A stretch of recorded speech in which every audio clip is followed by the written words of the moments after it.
Bueno, pues estamos en esta mesa de lunes con Denise Dresser. Bienvenida, Denise. Sergio Aguayo, bienvenido. Lorenzo Meyer, bienvenidos los tres. Bueno, varios temas, por supuesto, pero tanto Denise como Sergio formaron parte de este Consejo Ciudadano que patrocinó, apoyó, digamos, o impulsó una consulta en el Estado de México de la que hemos hablado esta mañana y, bueno, donde queda la respuesta de quienes la organizaron de que hay un sí a favor de una alianza entre el PAN y el PRD para competir por el Estado de México. ¿Qué balance, Denise, de lo que ha sucedido? Creo que fue un ejercicio importante, inédito, con resultados muy gratificantes. Para empezar, hubo una participación, una afluencia mucho mayor de la que habíamos previsto. Participaron hasta el momento, estamos manejando números de casi 250,000 personas. Hubo un sí contundente en favor de la alianza PAN-PRD, 75% de los participantes. Pero más importante aún, creo que hay que resaltar la naturaleza ciudadana, la naturaleza partidista de los organizadores, el hecho de que hubo gente parada ahí afuera en las casillas esperando votar a partir de las 9 de la mañana, manifestando su deseo de ser escuchada, de ser atendida, de ser auscultada. Y creo que ello marca un hecho muy importante para la vida política del país. Cuando se da esta movilización desde abajo, esta participación ciudadana, entraña un reto muy importante al clientelismo tradicional, al acarreo que estamos acostumbrados a ver en el Estado de México y en otros lugares, y creo que esto puede tener un potencial muy importante, un efecto de demostración para otros ejercicios más allá del Estado de México. También es importante resaltar que se manda un mensaje muy importante para los partidos en favor de la alianza y que ojalá los partidos entiendan el efecto vinculatorio que tiene el ejercicio, un efecto que no deben desatender, que deben escuchar, así como tomar en cuenta el componente cívico con un gran potencial que demuestra el ejercicio. A mi juicio, lo que vi ayer confirma que fue un día importante para el avance democrático para el país, sienta un precedente que ojalá tenga mucha resonancia. Y creo que hay que aplaudir el hecho de que se empieza a hacer política de forma independiente de los partidos. La gente habla, la gente quiere ser escuchada, la gente quiere, así como muchos de nosotros hemos estado en favor de ejercicios como el referéndum, el plebiscito, creo que esto marca un hito en esa dirección. En una forma distinta de hacer política que vincula a las organizaciones sociales y la participación ciudadana con la estructura de los partidos. Pues está este asunto que tiene que ver con lo ocurrido este domingo y el informe que se da preliminar que arrolladoramente dice sí a la alianza entre los dos partidos, y está el anuncio del PRI en donde Erubiel Ávila pues se constituye en el único precandidato de este partido para competir por la gubernatura del Estado de México. Sergio, ¿tú qué dices del tema de la consulta y del contexto que se da para estar ahí? Mira, para mí se expresaron dos niveles claramente diferenciados. Primero, el deseo del cambio en las militancias del PAN y del PRD. Totalmente diferentes las señoras de Echegaray con las señoras de los tianguis de Chalma o de Catepec o Chimalhuacán. Nada que ver, y sin embargo están unidas por el deseo de que cambie una cultura política anclada en el pasado, prácticas clientelares. Segundo, ya lo mencionó Denise, la posibilidad de que la sociedad actúe de manera organizada en hechos como este. Para mí fue el renacer de Alianza Cívica, la organización más importante de los años 90, en el impulso de las elecciones limpias y confiables. Ya habrá tiempo de hablar sobre eso, que es más estructural, es el deseo de cambio. Una vez, vuelto a reiterar, creo que el principal dilema se le plantea ahora a Andrés Manuel López Obrador, Alejandro Encines y las corrientes de izquierda que representan y que sin duda alguna tienen una representatividad. El día de ayer, el dilema que se plantea es entre el fraude del 2006, que en mi opinión, y de acuerdo a las investigaciones que he hecho, sí marcó la elección, es decir, Para mí Andrés Manuel hubiera ganado en caso de que se hubiera respetado la legalidad de aquel año. Y sin embargo, en este momento, en el 2011, la posibilidad de una alianza encabezada por Alejandro Encinas, sobre lo cual me sorprendió darme cuenta, constatar la disposición del panismo mexiquense y nacional de aceptar que él sea el candidato, abre la posibilidad de que la izquierda, o representantes de izquierda, personajes, vamos, porque aquí luego se diluye entre las personas quién es de izquierda, pero alguien de la izquierda más congruente, no puedo imaginar a alguien más congruente que Alejandro Encinas en las izquierdas, vertical, honesto, encabece, pueda ganar, tenga opciones para ganar en el 2011, en julio de este año, y alterar profundamente la geopolítica de la democracia.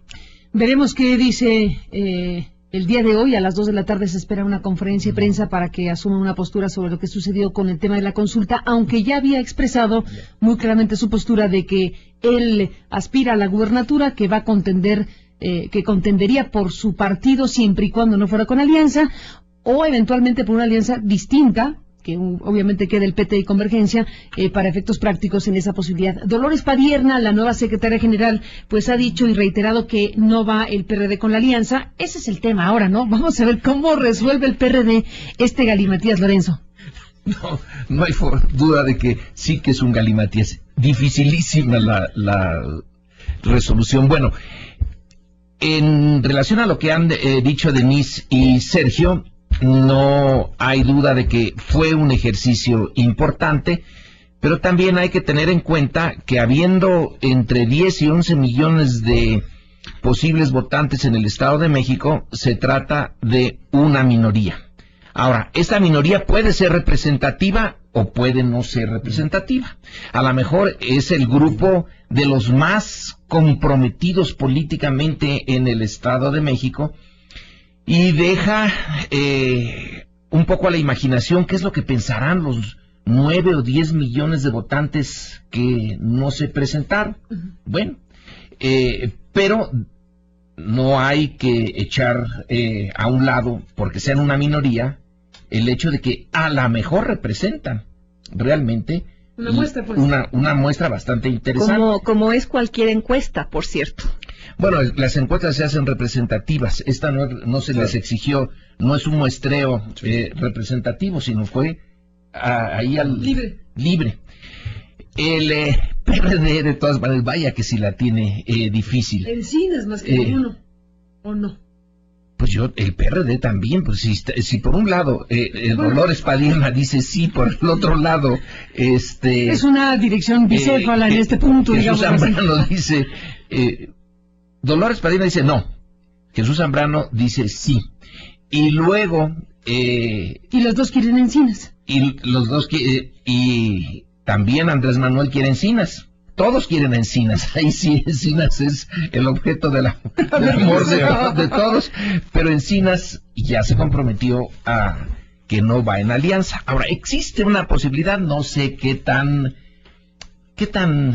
factible sea, de que si el PAN realmente no tiene en el Estado de México un candidato que valga la pena, y si realmente está decidido, hacerle la vida difícil al PRI en relación al 2012, porque hasta ahora no se le han hecho difícil el uno al otro, han andado por la vida muy de la mano desde Diego Fernández de Ceballos hasta ahora, pero si está decidido hacerse al 2012, entonces pudieran encontrar una fórmula de una alianza de facto, no de jure, de tal manera que sí se permita a Encinas ir adelante, sin que haya un compromiso de Encinas con el PAN. O sea, con un candidato muy poco competitivo.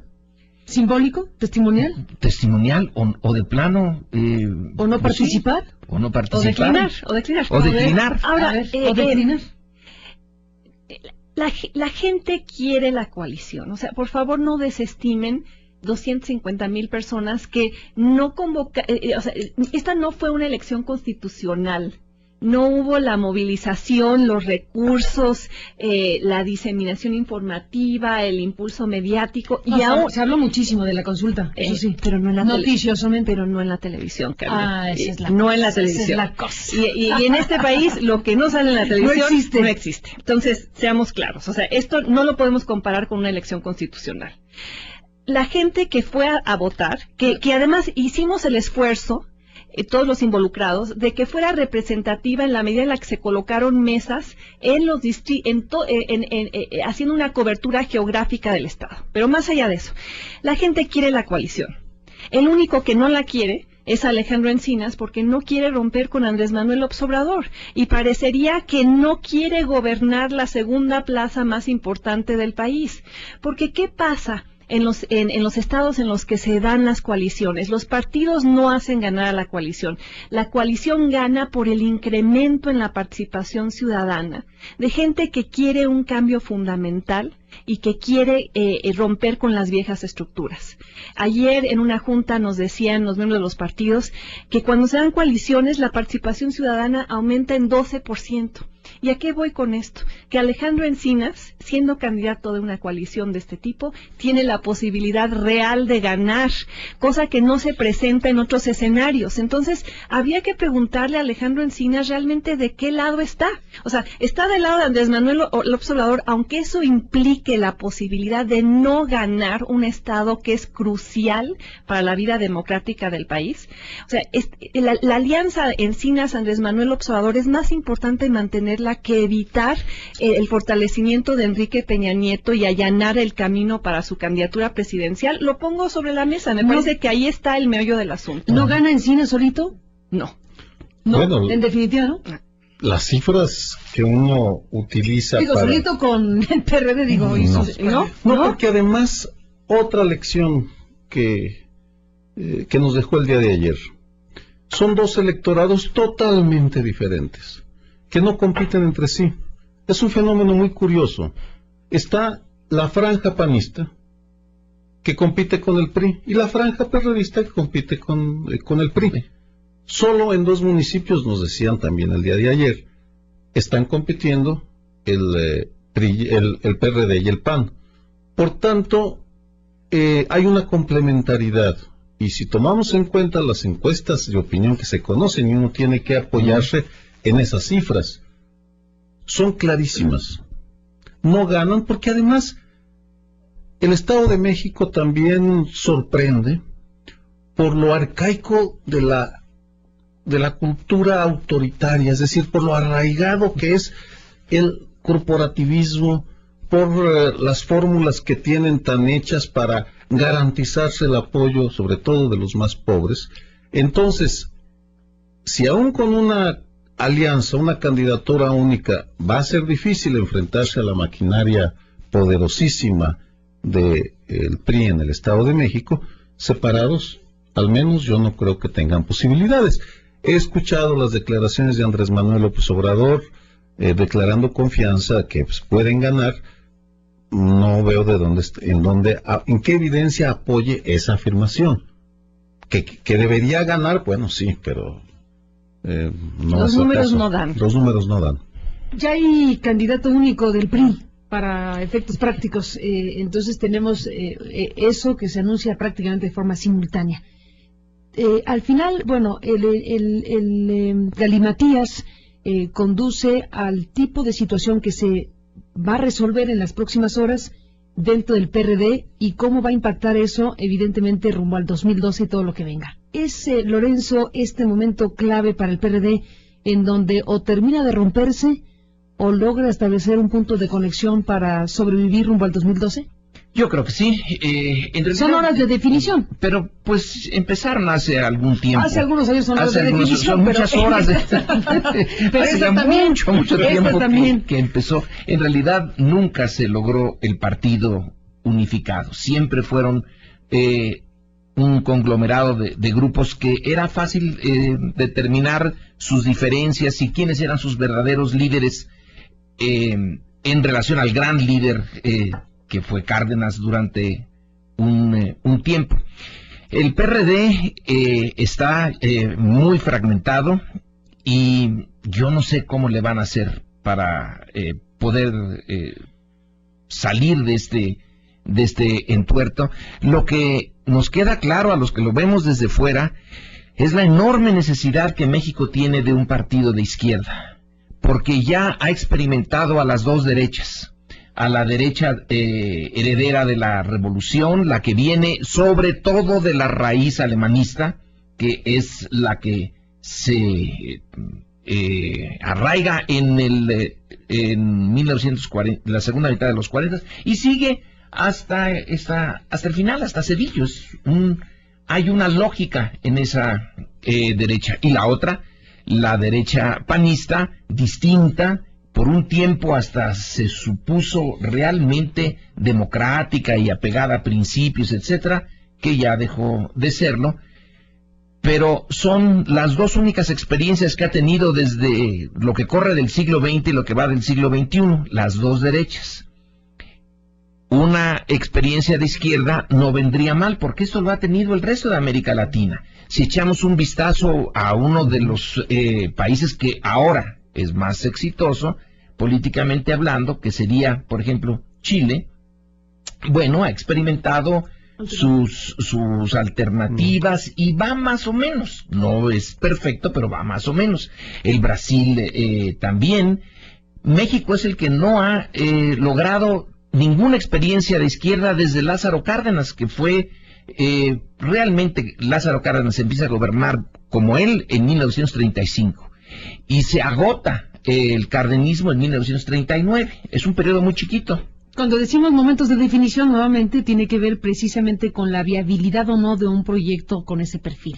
¿Y lo que sucede en el Estado de México permitirá o no tener una estructura partidista para eso?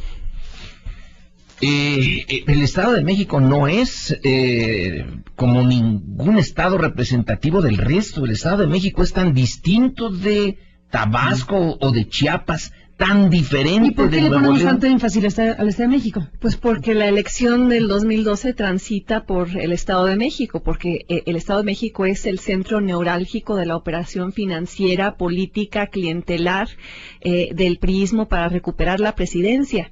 Y yo creo que el nombramiento de Erubiel el viernes por la noche incluso fue un nombramiento inusitado. Ya se daba como un fait accompli, un hecho consumado que iba a ser Alfredo del Mazo. Y creo que hay un consenso entre muchos analistas. Algo pasó ahí. ¿Qué pasó ahí? Que ante el peligro que representaba o el reto que representaba para el priismo la consulta, el Grupo del Valle de México fue y presionó a Enrique Peña Nieto para que el candidato fuera Erubiel.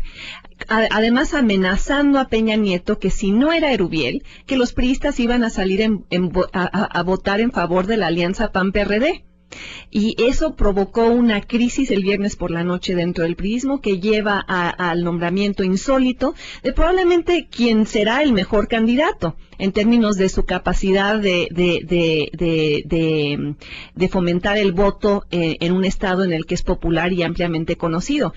Pero de no haberse dado el reto de la consulta, creo que el candidato hubiera sido Alfredo del Mazo. O sea que la consulta benefició a Erubiel. La consulta... Inclusión, nadie sabe para quién trabaja. Fue paradójico. Además, algo que vimos ayer es que en el esfuerzo por ir a apoyar el anuncio de la candidatura de Erubiel, todos los priistas estaban ahí, no estaban en la consulta. Nosotros habíamos previsto o teníamos temor de que hubiera una movilización priista muy importante o sea, señales de acarreo, de presión en las casillas. Los priistas estuvieron ausentes porque estaban todos en el rally ungiendo al nuevamente seleccionado por dedazo candidato del priismo, candidato de unidad, en el cual a través de un proceso que ya conocemos se selecciona al candidato que el gobernador en turno quiere y los demás se disciplinan en aras de que no haya divisiones que podrían ayudar a la oposición en este momento tan crítico. Un comentario, Carmen. Las matemáticas son muy tercas, pero es lo real. Y cuando uno observa las cifras, hay dos hechos incontrovertibles. Distrito Federal, zona conurbada de la Ciudad de México, o las dos entidades juntas, es el corazón económico, político, financiero, cultural, de comunicación de este país. Es además el conglomerado de votos más grande que existe en el país, la megalópolis del Valle de México. Volvemos al centralismo, con una realidad esquizofrénica. Si uno compara las cifras de los factores que hacen funcionar la democracia, el Distrito Federal está en el primer lugar y el Estado de México en el último. ¿Cómo es que dos entidades vecinas, donde no hay fronteras visibles, son tan diferentes? Pero no hay ninguna duda, una sola cifra lo ilustra. El Distrito Federal, por cada 100,000 habitantes, tiene 50 organismos de la sociedad civil. El Estado de México, 1. Está en el primero y el último lugar. Sobre esta realidad tienen que operar los partidos. Aquí tiene uno la tentación y nos movemos, yo menos me estoy moviendo y me doy cuenta que tengo que ordenarme entre el analista y el ciudadano que participa, y el activista, y no quiero hacer una confusión. Como analista creo que lo que simplemente subrayo es la necesidad de que los actores políticos que van a decidir, porque a ellos corresponde lo que va a pasar en el Estado de México, se tomen el tiempo para tomar en cuenta todas las variables que salieron a la luz el día de ayer, simplemente. Yo diría que hay un poquito más de humildad en eso de que la consulta fue la que hizo que Erubiel saliera. La posibilidad de que Erubiel se fuera con la alianza, con o sin consulta se hubiera ido, si no le dan... Claro, no estoy diciendo que haya sido el factor decisivo, pero fue uno de tantos que contó. Bueno, okay. La amenaza de que su grupo, tal y como ocurrió con Madrazo, cuando Madrazo no fue el candidato presidencial, los madracistas fueron y votaron por Vicente Fox, como lo demuestran muchos estudios. Y también el hecho de que hayan ido los priistas con Erubiel, los priistas son capaces de movilizar en el Estado de México millones, hubieran tenido tiempo para ir a un lado y para ir al otro. Pero hay algo bien importante que hay que subrayar, ya lo decía Sergio, me parece fundamental. En el Estado de México hay muy poca sociedad civil y en el Distrito Federal hay mucha. Bueno, porque el Distrito Federal durante un buen tiempo fue gobernado directamente por el presidente. El Estado de México por el Grupo Atlacomulco. El Grupo Atlacomulco es como la kriptonita para Superman, es kriptonita para la organización civil. No permite, es el grupo más bien organizado que tiene el PRI en todo el país. Es un grupo que, entre otras características, tiene la de nunca haberse dividido. Son distintos al resto de los priistas. Vienen de una raíz que no sé cómo le hicieron el grupo Atlacomulco, pero logró esto. Entre ellos hay luchas dificilísimas, pero una vez que se decide quién es el candidato, todos se solidarizan.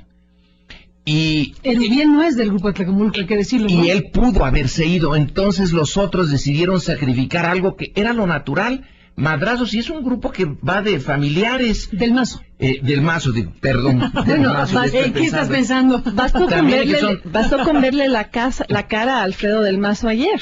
Decide que no estaba nada contento. Pero así como Peña Nieto es el sobrino del tío, pues los del Mazo ya son una familia que viene de tiempo atrás usando los elementos del poder en ese estado.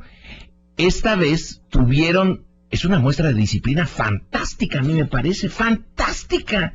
¿Cómo hacen que Alfredo del Mazo y los demás se cuadren ante alguien que es un desconocido, que no es parte de la sangre que pero no en el Estado de México, porque ese es el... Desconocido del grupo de Atlacomulco. Si se viene de Isidro Favela, viene de Isidro Favela, viene de generaciones, hace alguien que recién ingresado, pero muy importante. Y entonces decidieron sacrificar lo que ya se veía como inevitable en aras de la unidad. Hay que reconocérselos. Pues sí, en aras de la unidad del PRI en este Estado de la República, y es lo que se anticipa de alguna manera lo que viene precisamente de esta cultura política que nunca se fue, que está aquí entre nosotros, y que si nos atenemos a escenas como las de el fin de semana con Erubiel, u otras escenas donde volvemos ya a ver sin un sentido vergonzante, como pudo haber ocurrido en la década de la transición, digamos,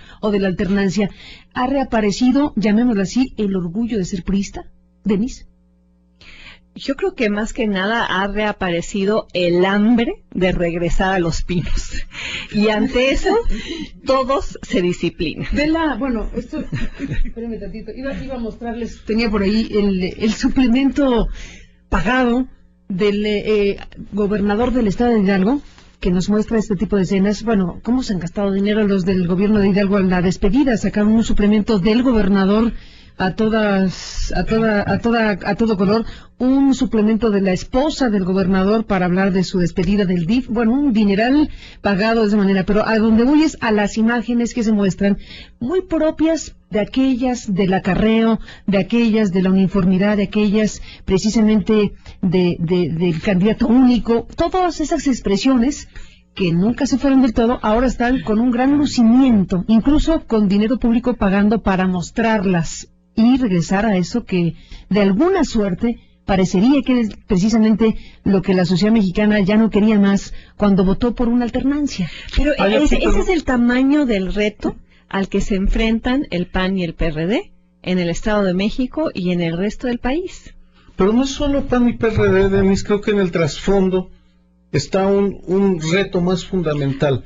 Vamos finalmente a dar el brinco en serio para ser una sociedad democrática o no. Y ese es el choque que a mí me quedó clarísimo el día de ayer.